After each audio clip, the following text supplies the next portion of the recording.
Hello दोस्तों, आप सभी का स्वागत है मेरे यूट्यूब चैनल में। आज की कहानी है कैद-ए-इश्क भाग 3। Warner paradise.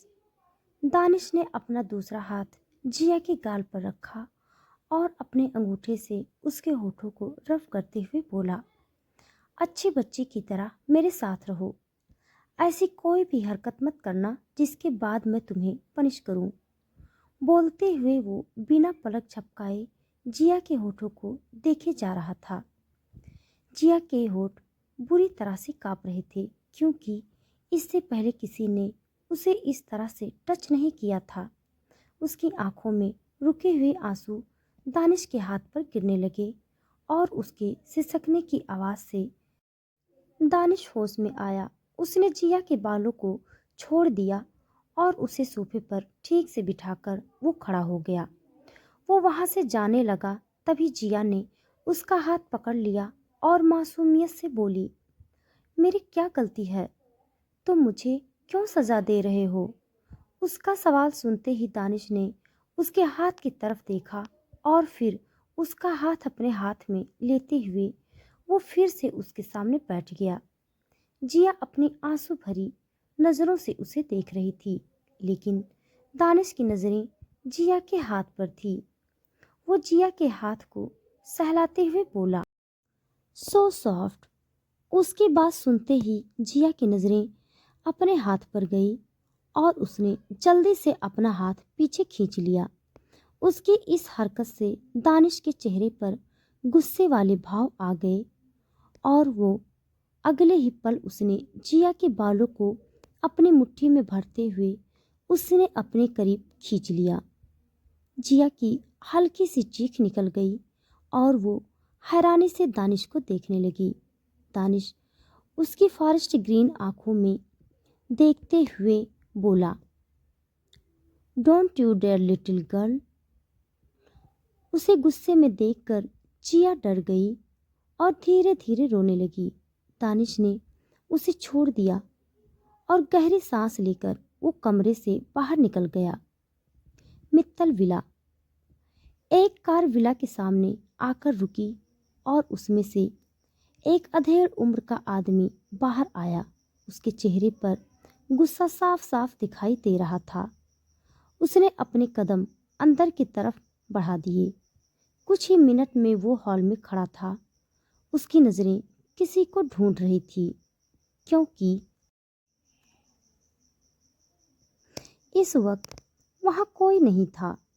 वो आदमी तेज आवाज में बोला, कहाँ मर गए सब के सब?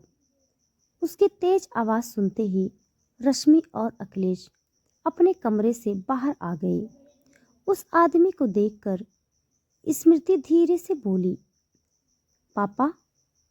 उस आदमी ने अखिलेश के पास जाकर उसका कॉलर पकड़ लिया और गुस्से से बोला, किसी की अमानत है वो, मैंने कहा था उसे संभाल कर रखना है।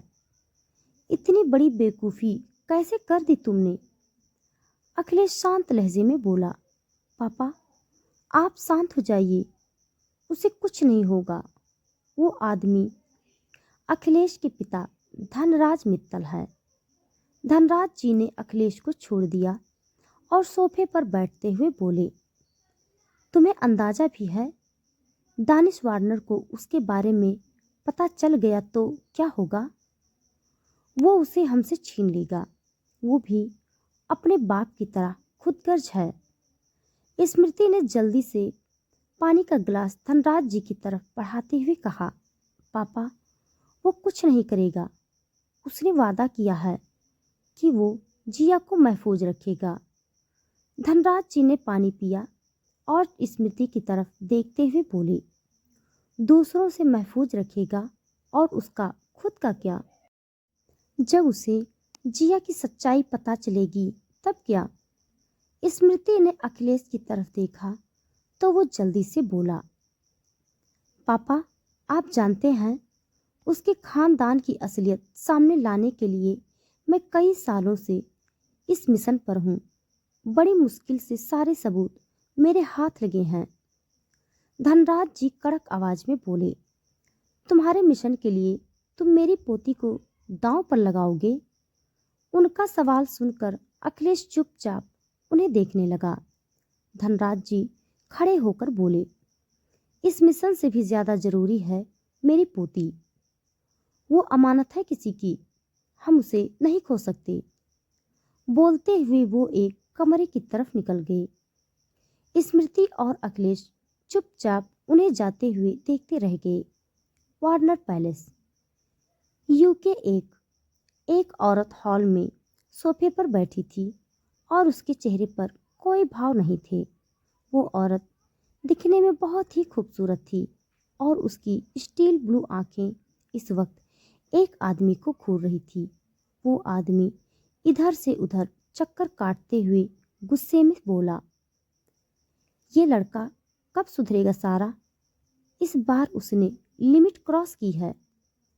सारा वाइन की गिलास उठाते हुए बोली, क्या हुआ विलियम? तुम मेरे बेटे की बुराइयां क्यों कर रहे हो? विलियम उसकी तरफ देखते हुए बोला, उसने मित्तल की बेटी का किडनैप किया है। सारा बेफिक्री से बोली, इसमें कौन सी बड़ी बात है? काम होते ही दानिश उस लड़की को फ्री कर देगा।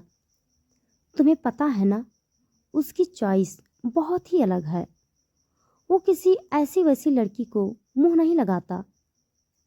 विलियम इरिटेट होकर बोला, सीरियसली सारा? मैं यहाँ पर परेशान हूँ और तुम उसकी तरफदारी कर रही हो। सारा गहरी सांस लेकर बोली, तो तुम क्या कर रहे हो? मैं क्या करूं? विलियम उसे घूरते हुए बोला, तुम कुछ मत करो, जो करना है मैं कर लूंगा। सारा वाइन का सिप लेते हुए बोली, एज यू विश। विलियम ने ना में सर हिला दिया और सीधे स्टडी रूम की तरफ निकल गया। रात का वक्त, वार्नर पैराडाइज, इंडिया। जिया उसी तरह से बैठी हुई थी जैसे दानिश उसे छोड़कर गया था। उसके सामने कॉफी टेबल पर खाना लगा हुआ था, लेकिन जिया ने उसे हाथ भी नहीं लगाया। वो बिना पलके झपकाए फर्श की तरफ देख रही थी।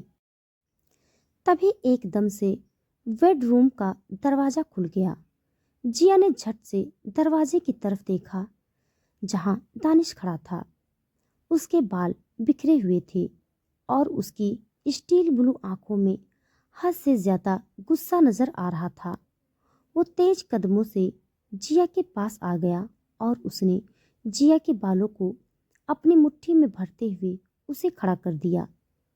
जिया की एक जोरदार चीख बेडरूम में गूंज गई और वो डरते हुए दानिश को देखने लगी। दानिश उसके बालों पर अपनी पकड़ मजबूत करते हुए बोला, व्हाट डिड आई से लिटिल गर्ल? जिया रोते हुए अपने बाल छुड़ाने की कोशिश कर रही थी। तभी दानिश ने उसके बाल खींचते हुए उसे अपने बेहद करीब खींच लिया और उसकी फॉरेस्ट ग्रीन आंखों में देखते हुए बोला, अच्छे बच्चे की तरह मेरे साथ रहना है, मेरी हर बात माननी है। कहा था ना मैंने। उसकी हरकतों से जिया को दर्द हो रहा था। वो जोर जोर से रोते हुए बोली, it's hurting, please leave me. Danish ने उसे सोफे की तरफ धकेल दिया और जिया मुंह के बल सीधे सोफे पर गिर गई। वो जल्दी से सीधी होकर बैठ गई और उसने दानिश की तरफ देखा। दानिश अपनी स्लीव्स फोल्ड करते हुए जिया को घूर रहा था। उसका गुस्सा देखकर जिया की हालत खराब होने लगी थी। उसने अपने घुटने सीने से लगा लिए और सहमी नजरों से उसे देखने लगी। दानिश ने अपना एक घुटना सोफे पर रखा और जिया के ऊपर झुकते हुए बोला, मुझे अपने तरीके से तुम्हें समझाना पड़ेगा। उसकी बात सुनते ही जिया हैरानी से उसे देखने लगी। वो समझने की कोशिश कर रही थी कि दानिश उसके साथ क्या करने वाला था। अगले ही पल दानिश ने उसे कंधे पर उठा लिया और कमरे से बाहर ले गया। जिया की हालत इतनी खराब थी कि उसके मुंह से आवाज ही नहीं निकल रही थी। कुछ मिनट बाद दानिश और जिया डाइनिंग एरिया में थे। जिया एक चेयर के पास खड़ी थी और दानिश अपने फोन में कुछ कर रहा था। तभी जेम्स वहां आ गया। उसे देखते ही दानिश ने एक जोरदार थप्पड़ उसके गाल पर दे मारा। उसके ऐसा करते ही जिया की चीख निकल गई और उसने जल्दी से अपने मुंह पर हाथ रख लिया। दानिश ने एक नज़र उसे देखा और फिर जेम्स की तरफ देखते हुए बोला, you take care of my heart in such a way. James को जैसे उसके थप्पड़ से कोई फर्क नहीं पड़ रहा था। ऐसा लग रहा था ये उसका रोज का काम है। वो जल्दी से बोला, सॉरी मिस्टर वार्नर, मिस जिया ने खाना खाने से मना कर दिया था। मैंने हर मुमकिन कोशिश की थी लेकिन वो नहीं मानी। तभी एक और थप्पड़ उसके गाल पर पड़ा। जिया रोते हुए ये सब देख रही थी। उसके अंदर इतनी भी हिम्मत नहीं बची थी कि वो खड़ी रह सके। उसने जल्दी से डाइनिंग टेबल पर अपना हाथ रखते हुए खुद को संभाल लिया। दानिश तेज आवाज में बोला, उसकी हालत देख रहे हो तुम? She has got weakness. बोलते हुए उसने जिया को अपने करीब खींचकर सीने से लगा लिया। जिया डरी सहमी सी चुपचाप उसके सीने से लगी हुई थी। उसने दानिश को रोकने की कोशिश बिल्कुल भी नहीं की। उसे जेम्स के लिए बुरा लग रहा था क्योंकि उसकी जिद की वजह से जेम्स को 2 बार थप्पड़ खाना पड़ा। अगर उसने दानिश को रोका तो फिर से एक बार जेम्स के लिए मुसीबत खड़ी होने वाली थी। दानिश ने जिया को एक चेयर पर बिठा दिया और जेम्स को घूरते हुए बोला, get lost from my seat. उसकी आवाज़ इतनी तेज थी कि जिया बुरी तरह से कांप गई। जेम्स बिना कुछ बोले चुपचाप वहां से निकल गया। दानिश का ऑरा ऐसा लग रहा था जैसे जिया को खरोच भी आ जाए तो वो सामने वाले की जान ही ले लेगा। कुछ मिनट बाद जिया के सामने खाने की प्लेट रखी हुई थी और वो चुपचाप खाना खा रही थी। खा क्या रही थी? वो मजबूरी में खाना निगल रही थी क्योंकि दानिश ने उसके पास कोई ऑप्शन ही नहीं छोड़ा था। आधे घंटे के बाद जिया धीरे से बोली, मेरा हो गया। उसकी आवाज़ सुनते ही दानिश ने अपने फ़ोन से नज़रें हटाकर उसकी प्लेट की तरफ देखा और अपनी चेयर से खड़े होकर उसने जिया को अपनी गोद में उठा लिया। जिया ने तुरंत उसकी कॉलर कसकर अपनी मुट्ठी में भर ली और हैरानी से उसे देखने लगी। कुछ मिनट बाद वो दोनों बेडरूम में थे। दानिश ने उसे आराम से बेड पर लिटा दिया और उसके हाथों की तरफ देखने लगा। जिया के हाथ अभी भी उसकी कॉलर पर थे। दानिश की नज़रों को फॉलो करते हुए जिया की नज़रें अपने हाथ पर गई और उसने जल्दी से अपने हाथ पीछे खींच लिए। दानिश मुस्कुराते हुए बोला, don't mind little girl, if you want you can also गर मी इनटू योर आर्म्स। उसकी बात सुनते ही जिया का दिल जोरों से धड़कने लगा। उसकी धड़कनों का शोर दानिश को अच्छे से सुनाई दे रहा था। जिया ने तुरंत अपनी नज़रें दूसरी तरफ कर ली। दानिश ने कुछ पल उसे देखा और धीरे से बोला, you need rest, close your eyes and sleep. Jiya ने गहरी सांस लेकर अपनी आंखें बंद कर ली।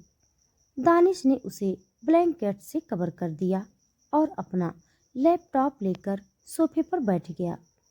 जिया ने धीरे से अपनी आंखें खोलकर उसे देखा और अपने मन में बोली, ये यहीं रहेगा तो मुझे नींद कैसे आएगी? इसने तो मेरे साथ कुछ गलत कर दिया तो? तभी उसके कानों में दानिश की आवाज गई, my sweet little heart, I want touch you without your permission. उसकी बात सुनते ही जिया की आंखें हैरानी से बड़ी हो गई और उसने जल्दी से अपने आप को ब्लैंकेट के अंदर छुपा लिया। उसकी इस हरकत पर दानिश के होठों पर डेविल स्माइल आ गई। अगले दिन मित्तल विला, सब लोग डाइनिंग टेबल पर बैठे थे। तभी धनराज जी कड़क आवाज में बोले, अखिलेश मित्तल, क्या सोचा है तुमने? अखिलेश गहरी सांस लेकर बोला, पापा, मुझे सोचने के लिए थोड़ा वक्त तो दीजिए। इतनी जल्दी मैं कोई डिसीजन नहीं ले सकता। धनराज जी उसे घूरते हुए बोले, आज का पूरा दिन है तुम्हारे पास, अच्छे से सोच लो, इसके बाद सोचने का मौका नहीं मिलेगा। मुझे जल्द से जल्द मेरी पोती मेरी नज़रों के सामने चाहिए। बोलकर वो वहां से उठकर अपने कमरे की तरफ निकल गए। स्मृति धीरे से बोली, आप इस केस को छोड़ क्यों नहीं देते? हमारी बच्ची मुसीबत में है। अखिलेश उसकी तरफ देखते हुए बोला, मुझे अच्छी तरह से पता है कि उसे कैसे बचाना है। स्मृति उसके हाथ पर अपना हाथ रखते हुए बोली, पता है, लेकिन हम उन लोगों पर भरोसा नहीं कर सकते। हमारी जिया बहुत मासूम है। अखिलेश शांत लहजे में बोला, मैं उसे कुछ नहीं होने दूंगा।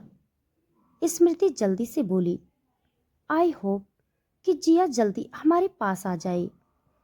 अब आप जल्दी से नाश्ता कीजिए, आपका ड्राइवर कब से इंतजार कर रहा है। अखिलेश ने उसकी बात का कोई जवाब नहीं दिया और चुपचाप अपना खाना खाने लगा। Warner paradise. जिया गहरी नींद में सो रही थी और खिड़की से आती हुई धूप सीधे उसके चेहरे पर पड़ रही थी। उसने इरिटेट होकर करवट ली और उसके हाथ किसी सख्त चीज पर पड़े। उसने धीरे से अपनी आंखें खोलकर देखा और अगले ही पल हड़बड़ाते हुए उठकर बैठ गई।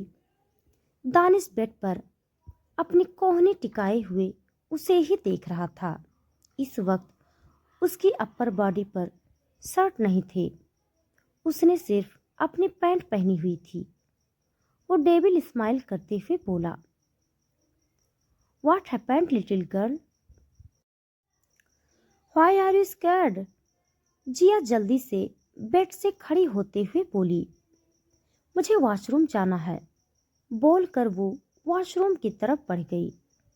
उसके जाते ही दानिश मुस्कुराते हुए बोला, सो क्यूट। वॉशरूम के अंदर आते ही जिया ने दरवाजा बंद किया और अपने सीने पर हाथ रखते हुए बोली, ये इंसान सच में पागल है। Crazy psycho Warner. पता नहीं पापा और इसके बीच क्या दुश्मनी है। एक मिनट, पापा ने अभी तक मुझे ढूंढा क्यों नहीं? बोलते हुए उसने अपनी आंखें बंद कर ली। तो दोस्तों, आज के लिए बस इतना। इसके आगे का भाग जानने के लिए आप सब मेरे साथ बने रहिए। हमारी कहानी आप सबको कैसे लग रही है कमेंट बॉक्स में ज़रूर बताइएगा। तब तक के लिए धन्यवाद।